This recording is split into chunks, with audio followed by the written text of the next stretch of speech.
शंकर भगवान की उदारता करुणा। फिर कहेंगे शिव के प्रति समर्पण। समर्पण का मतलब यह नहीं होता कि केवल आप समर्पित हैं।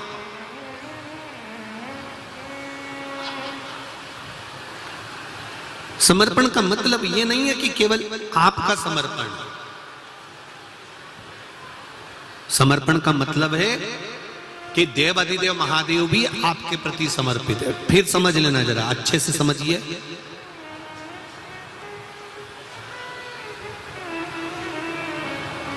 बेलपत्र जब हम शिव जी को चढ़ाते हैं तो शंकर भगवान को चढ़ाते समय इस बेलपत्र की जो डंडी होती है, जब हम भगवान देव अधिदेव महादेव को समर्पित करते हैं तो डंडी का भाग आपकी विपरीत दिशा में होता है।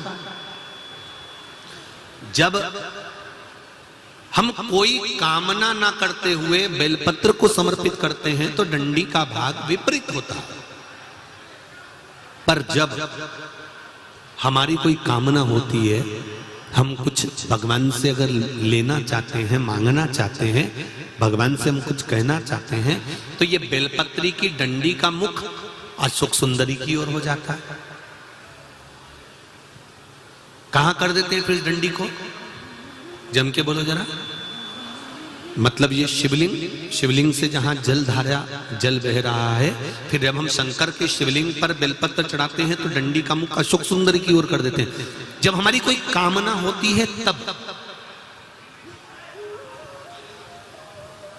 और जब कामना नहीं होती, हम केवल भाव से, दिल से भगवान शंकर को अपना बनाने के लिए भक्ति के बल पर हम शिव को रिझा रहे हैं, तो बेलपत्री का जो डंडी का भाग है वो आपके विपरीत दिशा में। अब ध्यान देना जरा। तीसरा,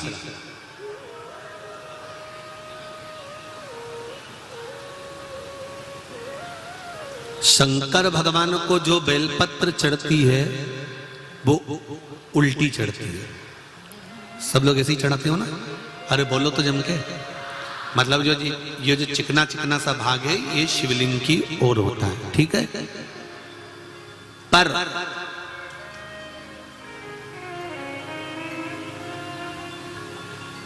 जब नंदी को बेलपत्र चढ़ती है,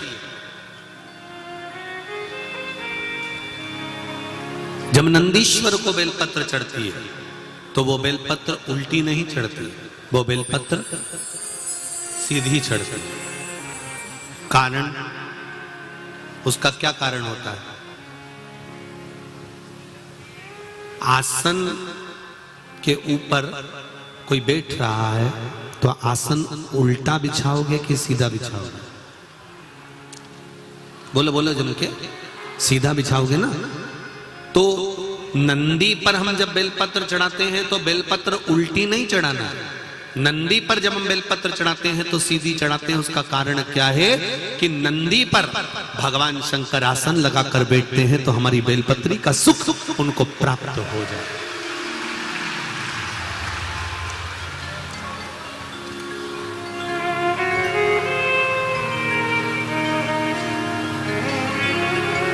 हमारी बेलपत्री का सुख भगवान शंकर जब उस पर विराजमान हो, आसन लगाए, उस पर बैठे, तो उसका फल हमको प्राप्त, उसका फल हमको मिले। शिव महापुराण की कथा कहती है, तारकासुर ने भगवान से वर मांगा, ब्रह्मा जी से वर मांगा कि वर देना है तो ये दीजिए कि शंकर भगवान के पुत्र के द्वारा मेरे प्राण छूटे। तथा